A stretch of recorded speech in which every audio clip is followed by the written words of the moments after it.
When you think of the Prophet's mosque in Medina, you picture this magnificent, sprawling structure. It's a journey from a simple courtyard of clay and palm fronds to a modern marvel that can host 1 million people. But its 1,400-year story is just filled with surprising details you've probably never heard, starting with its most famous feature. Okay, let's start right there with the iconic green dome. Millions of people recognize it instantly. That color, it feels so deeply symbolic, right? Well, the real story is a little more practical. Believe it or not, the dome was first painted its famous green by an Ottoman sultan for a very simple reason: to hide cracks in the stone. It wasn't about deep symbolism, it was about structural repair. And that one surprising fact is the perfect window into the long, incredible, and evolving story of this place. So let's start right at the beginning. To really understand the mosque we see today, we've got to go way back. The year is 622 CE. The Prophet Muhammad is just arrived in a city called Yathrib after leaving Mecca. It's a place that really needs a unifying center, a heart for its community.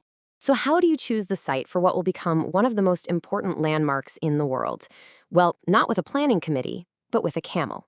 As the Prophet entered the city, he let his camel, Qazwa, just wander freely. He announced that wherever she knelt, that would be the spot.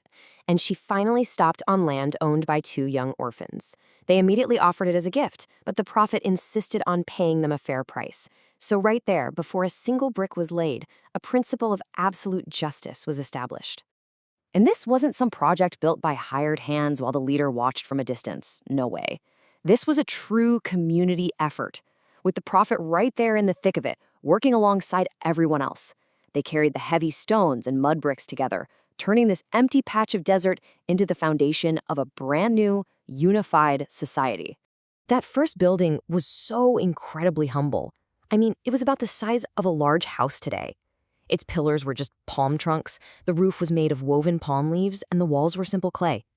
It's almost hard to wrap your head around the fact that this simple structure was the tiny seed for the absolute architectural marvel that would grow over the next 14 centuries. But here's the thing, and this is so important. To think of it as just a place for prayer would be missing the point entirely. From its very first day, it was designed to be something so much bigger. It was the living, breathing center of the entire community. This one building, it was everything. It was the community's courthouse, its school, and its political headquarters.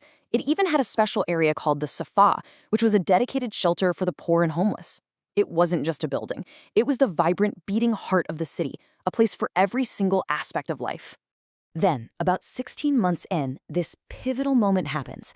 Until then, prayers, the Qibla, had been directed towards Jerusalem. But right in the middle of a prayer, a revelation came, instructing the Prophet to turn and face the Kaaba in Mecca instead. And in that single moment, he turned and the hundreds praying behind him turned with him, forever changing the direction of prayer for Muslims all over the world. Now, even within this humble clay structure, certain spaces were recognized as having an immense spiritual weight. And these spots remain the absolute holiest areas inside the mosque to this very day. With these simple but powerful words, the Prophet himself defined the area that would become the mosque's spiritual epicenter. He wasn't pointing to some grand hall or a golden dome, but to this simple, sacred space between his home and the pulpit where he spoke. This space became known as the Rawdah, which literally means the garden. And it's so fitting because millions of pilgrims today believe it's a little piece of paradise right here on earth. You'll see it marked by a distinct green carpet, and it's the spot where every single visitor hopes to offer a prayer. When the Prophet passed away, he wasn't laid to rest in some grand tomb or a separate mausoleum. In what was really a final act of humility, he was buried right where he died, inside the simple room of his wife Aisha, which was attached directly to the mosque.